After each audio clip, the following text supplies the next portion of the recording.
The fires still burned when Jaime Lannister rode through the gates of King's Landing. Ash coated the golden lion etched into his armor, and the smell, gods, the smell of charred flesh and crumbled stone clogged his nostrils like punishment. From the Seven themselves, people lined the streets, their eyes sunken, their voices muted. No one greeted the Lord Commander of the King's Guard, no children pointed at his shining hand. It was as if the city itself had gone quiet, mourning the death of something that couldn't be buried. He had ridden hard from River Run after receiving the Raven. "The Sept is gone," it said. "Hundreds dead. The Queen is crowned," but words hadn't prepared him for the reality. There was no Sept, just a smouldering pit where once stood a holy monument. No High Sparrow, no Tyrells, no faith, just death, executed, in green fire, and standing above it all, draped in black and crowned with thorns of gold, was Cersei. Jaime stood before the doors of the throne room, his heart thudding like war drums against his ribs. The guards let him pass without a word. Lannister blood still opened doors, it seemed. Inside, Cersei sat upon the iron throne, legs crossed, chin high, dressed in mourning black as if she had lost something, not taken it all. The room was empty, save for Qyburn lurking behind her like a rat made flesh. No court, no advisors, just power sitting on jagged steel. She smiled when she saw him. "You're late." Jaime said nothing. He moved closer, the echo of his boots bouncing through the hollow chamber. He could still see the green light from the wildfire dancing in the back of his eyelids, could still hear the screams. And somewhere, beneath all of it, the whisper of his own voice. "You swore an oath to protect the innocent," tormented him like a ghost. "I did what I had to do," she said coolly, reading the judgment in his eyes. Margaery was never going to give up power. The High Sparrow wanted my head. I took theirs instead. You burned them all. Jaime's voice cracked like ice underfoot. They were traitors. You didn't even give Tommen a chance to say goodbye to his queen. At the mention of their son, a shadow passed behind her eyes. He was weak. Better he died now than be torn apart later. This world isn't meant for children, Jaime. Silence stretched between them, thick, suffocating. "And what are you now?" he asked. "Queen of Ashes." Her lip twitched, but she didn't flinch. "I'm Queen of the Seven Kingdoms." "No," he said quietly. "You're no queen. You're the Mad King in a dress." The words echoed like a slap. Cersei's face twisted, not in rage, but in cold disappointment. "You would dare compare me to him? I watched him burn people alive," Jaime whispered. "He said they were enemies too. He said they deserved it, and I killed him for it. I thought it would end with him." Qyburn stepped forward, but Jaime raised his hand and the old man hesitated. Cersei rose from the throne, descending slowly. "I did this for us," she said. "Everything I've done for our family. Our family is gone."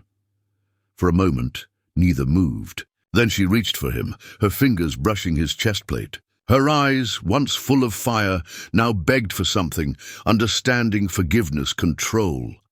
"I love you," she said, and that was the wound he couldn't endure. "I know," Jaime murmured. "That's why this hurts the most." He reached to his side. The golden hand was slow, but his left hand moved quick. The dagger was small, subtle. It slid under her ribs, deep into her heart. Her eyes widened, betrayal frozen in them as her lips parted. Blood welled between them. Jaime caught her as she fell, held her in silence. Her crown rolled across the floor, clanging against the stone. She died with his name on her lips. Jaime Lannister, the kingslayer, now queenslayer, sat in the throne room alone, cradling the only woman he ever loved. And for the first time in his life, he felt utterly, terribly free. The dawn came grey and bitter, casting no warmth through the shattered windows of the Red Keep. Jaime stood in the same spot, her blood now cold on his hands, drying in flaking patches across his knuckles. Cersei's, body lay still in the middle of the throne room. No guards dared to move her. No one had entered. The Iron Throne loomed above them both, like a witness to history's cruelest joke. He had killed the woman he loved, the woman who bore his children, the only person who had ever truly known him, and still he had done it. Because in the end, she had become everything he once vowed to destroy. He didn't cry. He didn't speak. He just sat, like a ruined statue, beside a grave no one would mourn. When the door finally creaked open, Sir Gregor, the Mountain, stood there in his massive, silent horror. His red eyes fell on Cersei's corpse, then on Jaime. The Mountain took one step forward. Jaime rose, slow but sure. He reached for his sword. "You want revenge?" he rasped. "Come take it." But the Mountain didn't move. No sound escaped him. No sword was drawn. Instead, after a long pause, he turned and walked away, his heavy footsteps retreating down the corridor. Jaime stood still, sword drawn, breathing hard, half hoping for a fight that never came. Later that day, he summoned Kevin Lannister. Uncle Kevin stared long at Cersei's corpse. "She was mad," he said finally, his voice hollow. "I knew it. I knew it when she burned the Sept." "She was already gone before I got here," Jaime replied, each word dropping like lead. "I just caught up." Kevin didn't ask how she died. Perhaps he knew, or perhaps he didn't want to know. What mattered was that she was dead, and now the realm would want answers. "Does the realm know?" Jaime asked. "Not yet, but they will. Qyburn's men will talk. The servants. The gold cloaks are already whispering." "Let them whisper," Jaime said. Kevin looked at him sharply. "You understand what this means, don't you? The throne is empty. The Tyrells are dead. The faith is in ruins. The North is in revolt. And now we have no queen. We have no king either. Tommen jumped from the tower after the Sept exploded." Jaime's jaw clenched. He died not knowing what his mother had done. Or maybe he did know. And that's why he jumped. Kevin turned to him, grave and cautious. "So what now? You've killed your sister, your lover, the Queen. The very act will tear what little is left of House Lannister's honor apart." "I never did this for honor." "Then why?" Jaime looked down at the floor where the blood had dried, dark and unforgiving. "Because no one else would. Because someone had to stop her." Kevin didn't speak for a long time. At last he said, "You understand, don't you, that they'll come for you? I hope they do." By nightfall, the bells of the great Sept were silent, but the city buzzed with rumors. Some said Cersei had been assassinated by a Tyrell loyalist. Others claimed she took her own life out of grief for Tommen. A few whispered the most dangerous version, that Jaime Lannister, the Queen's brother and lover, had struck her down with his own hand. And in the shadows of the small council chamber, the great houses of Westeros began to plot again. The Lords of the Reach wanted vengeance. The Riverlands wanted justice. The North had declared independence. And across the sea, word of a dragon queen on the rise stirred the winds of war. Jaime didn't attend court. He didn't issue statements or declarations. He simply sat in the tower that once belonged to the Kingsguard, polishing the sword he had never wanted to draw again. In the stillness of night, he thought about Cersei's smile, the smell of her hair, the venom in her words, and the fire that consumed everything she touched. He had killed a tyrant once before, and they called him kingslayer. Now he had done it again, but this time there would be no songs, only silence, and somewhere in that silence the ghosts began to gather, and to gather. 3 days passed. They didn't bury Cersei. Her body lay in the great hall, beneath a sheet of crimson velvet, guarded not by mourners, but by fear. No one dared to move her, not even Jaime. He watched as the stench of rot crept into the stones, as the flesh of a once queen turned pale and bloated. The woman who wore a crown and commanded death now lay powerless, unclaimed by any gods she never believed in. Kevin urged him to act. "Burn her," he said, "quietly, before the city turns on us." "She burned hundreds alive," Jaime said flatly. "She doesn't get a ceremony." "Then what do you want, Jaime? To let her rot in front of the Iron Throne?" "I want them to see what power becomes." The council chamber became a battlefield of whispering voices. Houses minor and great sent envoys to King's Landing, their words masked in concern but soaked in hunger. Who would rule now? Who would sit the Iron Throne? Some pushed for Kevin, others muttered names from the Vale or Dawn, but none looked to Jaime. He didn't want it. Not the throne, not the crown, not any of it. He spent his days walking the ash-lined streets of the capital, dressed not in armor but in a plain cloak, his golden hand tucked beneath the folds. Some recognized him, most looked away. The Lion of Lannister had fallen, and they didn't know whether to pity him or fear what came next. He visited the ruined Sept on the fourth night. The ground was still warm.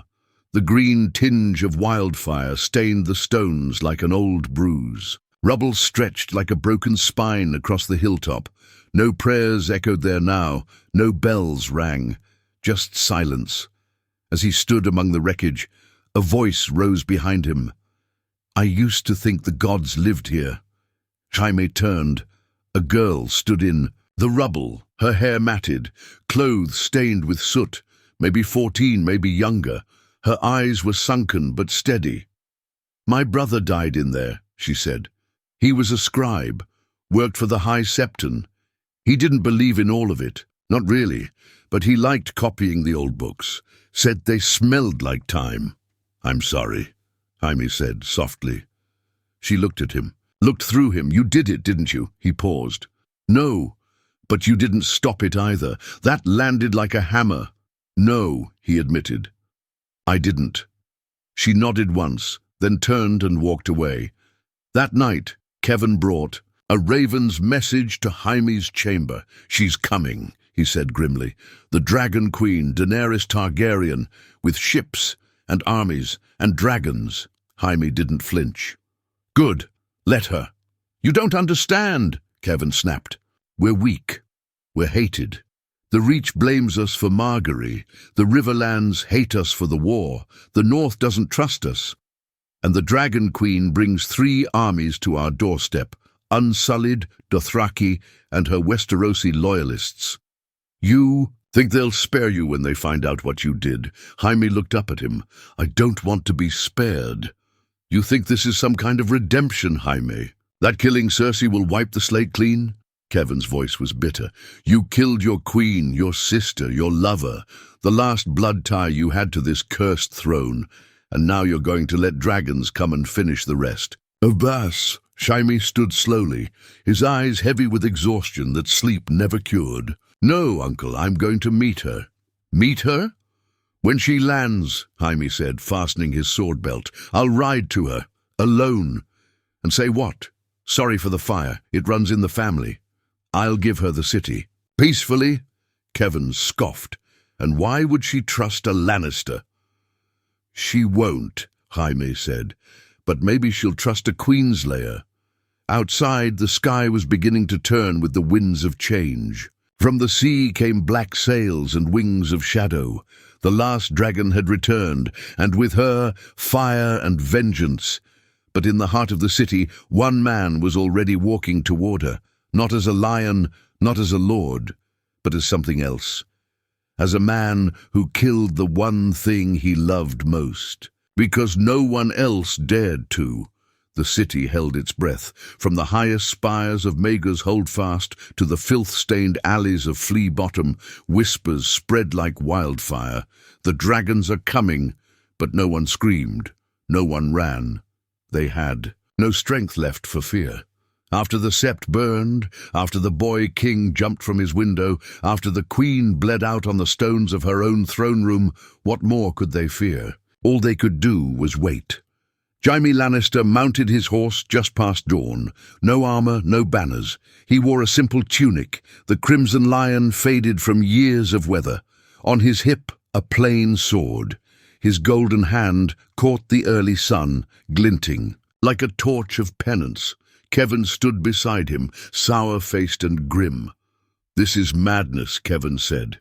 "You walk into the storm, thinking you can tame it." "I'm not trying to tame it," Jaime replied. "I'm just not going to run from it." He looked once more at the Red Keep, the place where he'd fought, bled, betrayed, and killed. It was quiet now, no trumpets, no shouting, just stone and shadow. He spurred the horse forward and rode alone through the broken city. They met him at the ruins of Rosby. The Unsullied stood in perfect formation, spears gleaming, their faces blank as statues. Behind them rode the Dothraki, snarling, leather-clad, laughing like men who'd never known discipline and never wanted it. And in the center of them all, on a pale white horse, was the Dragon Queen. Daenerys Targaryen looked every inch a conqueror, silver hair braided with blood rings, her eyes like polished amethysts. On her shoulder, a small black dragon watched Jaime with eerie stillness, its wings twitching like a heartbeat. She did not smile when she saw him. He dismounted and walked forward, each step deliberate, each breath slow and heavy. "Jaime Lannister," she said at last. Her voice was calm, clear, measured. "You come alone. Either you are very brave or very foolish." "Both," he said. Grey Worm shifted slightly, his hand on his spear. The Dothraki murmured in their guttural tongue, "I bring you no armies." Jaime said, "No tricks, I bring you the city." Daenerys raised an eyebrow. "The queen is dead," he continued. "Cersei, I killed her. That stopped everything. Even the Dothraki quieted." "You?" Daenerys asked softly. "Yes. Why?" Jaime paused. The words came harder now, his voice cracked with regret. "Because she became the thing I swore to fight. Because she burned the innocent and called it justice. Because no one else would stop her. So I did." She stared at him a long while. "And then she dismounted. You killed the Mad King," she said, stepping forward. "Now his daughter stands before you. Do you plan to kill me too?" "No." "Why not?" "Because you haven't earned it." That stirred something in her, pride perhaps or anger, but she said nothing for a long time. "I should have you executed," she said finally. "You killed your queen. You come from a house soaked in blood and betrayal." "Do it," Jaime said, "if that's justice, if that's what this world needs. But do it knowing this. I didn't come to beg. I came because I want the killing to end." Daenerys turned to Grey Worm. "Take him," she said. Jaime didn't resist. The Unsullied bound his hands, metal cuffs over gold. They dragged him back to the camp while the army moved forward. That night he sat in a cage, a small one, cold, damp. His only company were the memories he couldn't escape.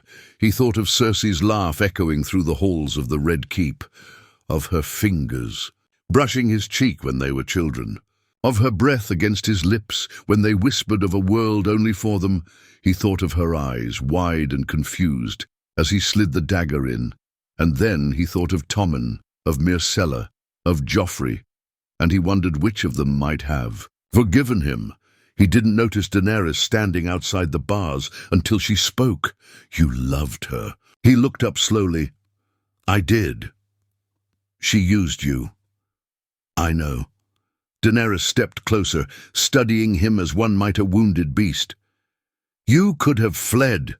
Why didn't you?" "Because if I ran," he said, "then everything I did would have been for nothing." She was quiet.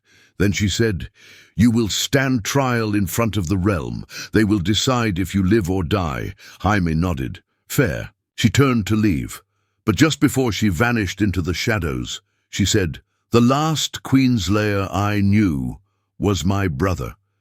He died in chains." And then she was gone. Jaime sat back against the bars and closed his eyes. There were worse things than death, and he had already lived through most of them. The trial was held in the shattered remains of the dragon pit.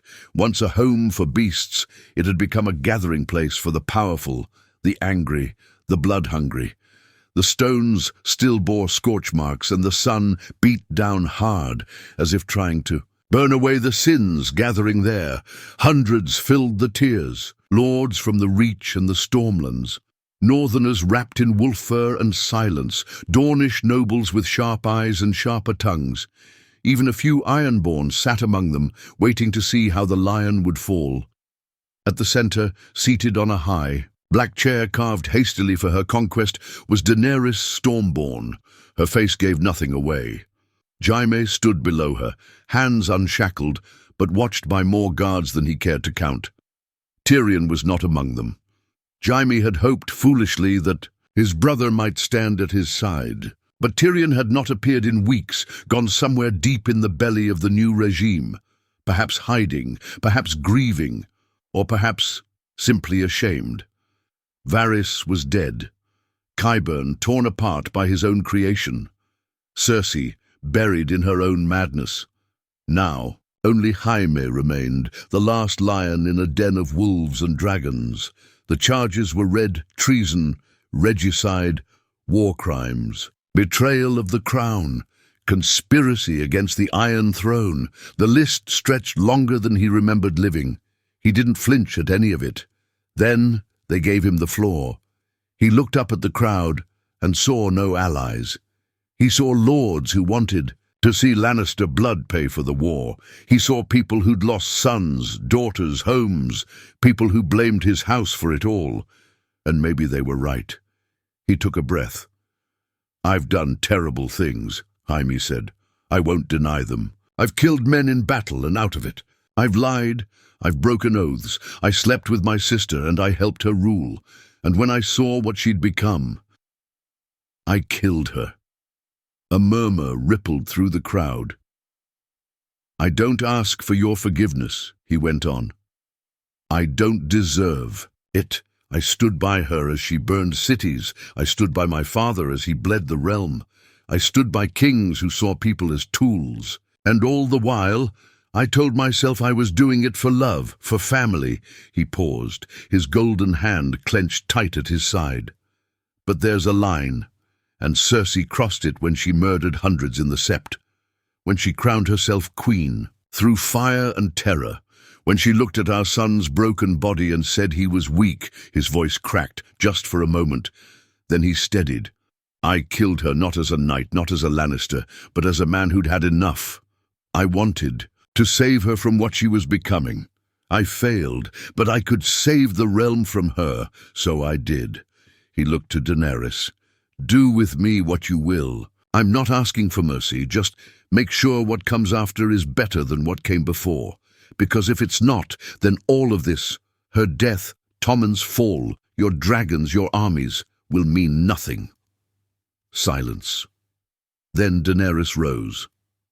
"You speak of justice," she said, her voice echoing over the broken pit. "But justice is not only words, it is consequences." She turned to the crowd. "I leave his fate to the council. Let the lords of Westeros speak." And one by one they did, Lord Glover of the North. "Execute him, for every son the Lannisters sent to die in our snows." Jon Royce of the Vale. "Death, for the blood spilled under Mad King's shadow and Cersei's flame." But then came Samwell Tarly. "He ended the madness," Sam said, voice shaking. "He may have done it for love or guilt or pride, but he stopped it. Shouldn't we be rewarding people who stop tyrants instead of punishing them?" A few lords murmured agreement. Most did not. Then Davos Seaworth stood. "He's done wrong. But I've served men worse and seen them rise higher. Let him live, not for his sake, but for the realm's. Let him live so that we never forget how close we came to another mad reign." Finally, Daenerys spoke again. "Enough." She looked down at Jaime, eyes hard as Valyrian steel. "You will not die today, Ser Jaime Lannister. But you will not walk free." Jaime didn't move, didn't even blink. "You will serve," she said, "in the north, at the wall, in exile. You will wear black. You will bear no name, no lands, no sword. You will live out your days among the ghosts you helped create. If you are lucky, they'll forgive you." A cold wind swept through the dragon pit, and Jaime Lannister bowed his head, not in shame, but in relief. The kingslayer had been judged. Now he was just a man again. The wall loomed like a frozen memory, tall and cruel and endless. Its shadow stretched across the land like a grave marker for every man who had vanished beyond it. And now Jaime Lannister stood before it, not as Lord Commander, not as Lion of the Rock, not even as a knight. Just a man in black, with nothing left but ghosts and frost. The wind bit through the cloak they gave him, thin, scratchy and stinking of wet dog. His golden hand felt numb from cold he couldn't even feel. The few men at Castle Black barely looked at him when he arrived. Most were criminals, exiles, forgotten sons. None cared that he once stood beside kings. To them, he was just another name scraped from the history books. He didn't mind. Life at the wall was quiet, brutally so. There were no courts, no politics, just work. Hard, soul-breaking work. Fixing broken gates, hauling logs, digging through ice to find stone. It hurt in ways battle never did. It wore him down day by day until he felt more shadow than man, and that suited him fine. At night he slept on straw and dreamed of fire. Of green wildfire swallowing the Sept, of Cersei's breath on his neck, of Tommen falling through the sky, of Tyrion walking away from him without turning back.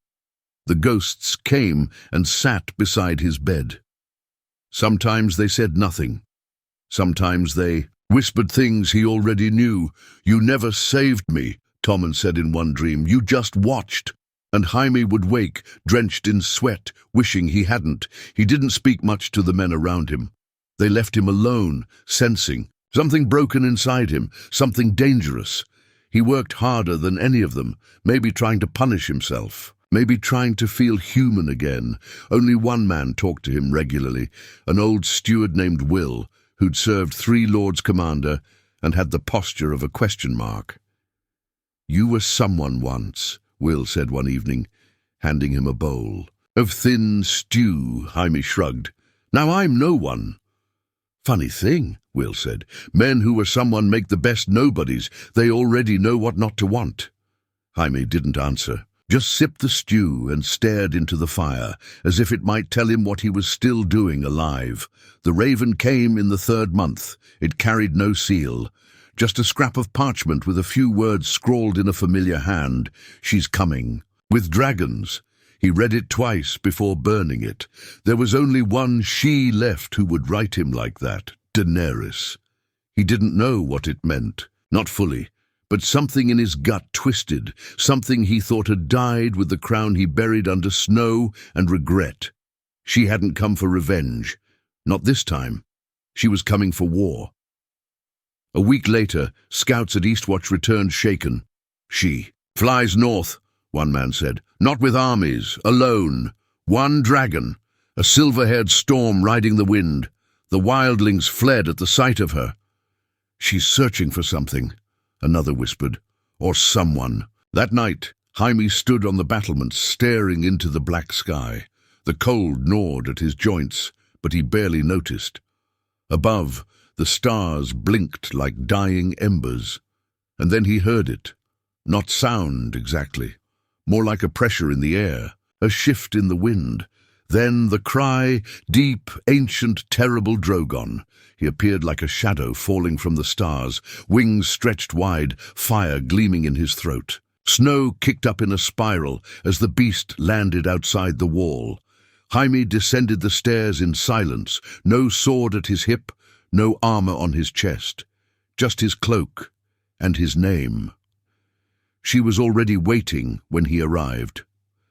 Daenerys stood before the black beast like it was a hound, not a god. Her eyes met his, and something unreadable flickered across her face. "You're still alive," she said. "I thought that was your idea," he replied. It was. But people change.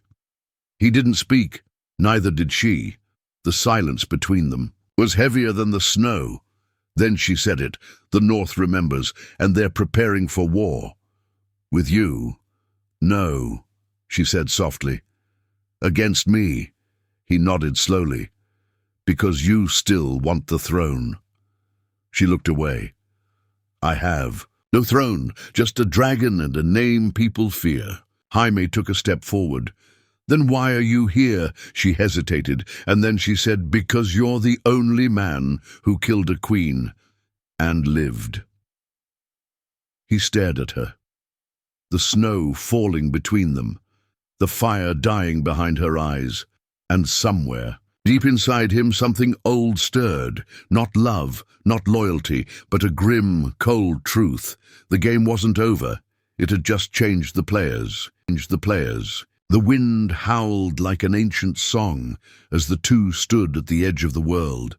Drogon waited behind Daenerys, his wings folded, steam curling from his nostrils as he watched Jaime with an intelligence that made the golden hand feel like dead. Wait.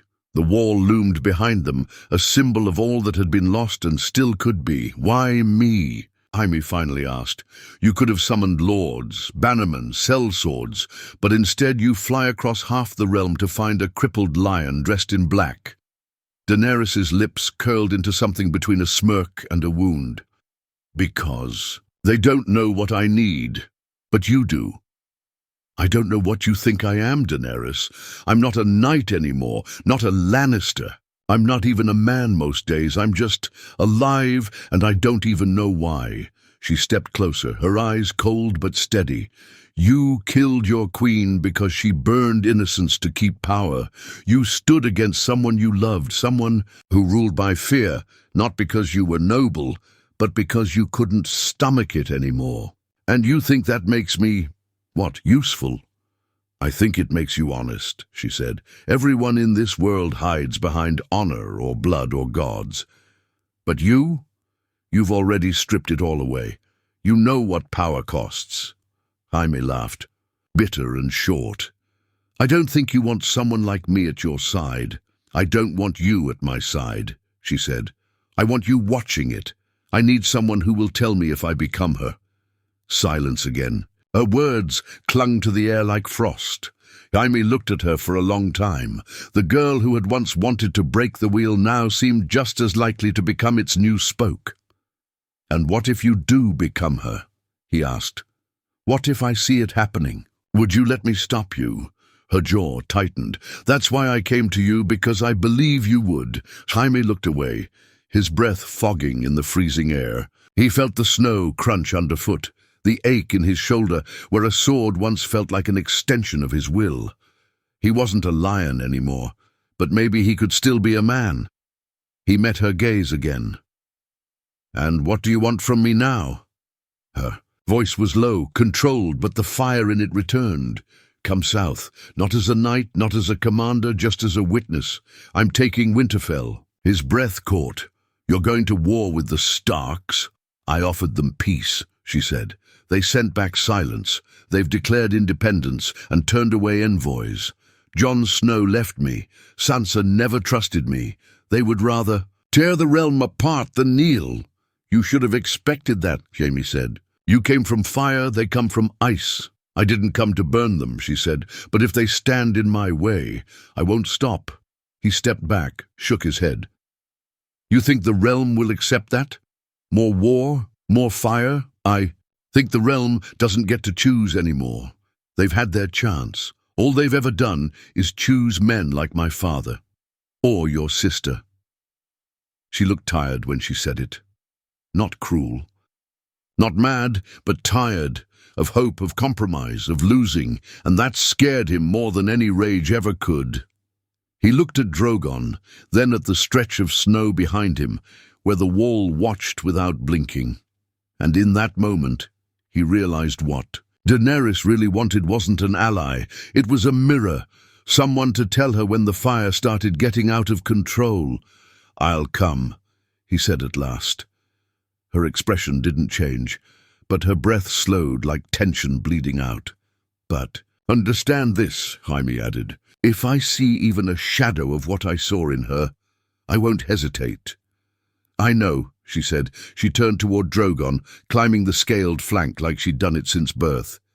As she rose, the dragon stretched its wings wide and let out a roar that echoed across the frost-bitten sky. Jaime watched her ascend into the cold heavens, her silhouette swallowed by snow and smoke. He had once stood beside kings, now he followed a queen with fire in her veins and ghosts in her shadow. And deep down, in the part of him that still believed in choices, he knew one truth. This time, if the world burned again, it wouldn't be because no one tried to stop it. It would be because he didn't stop her.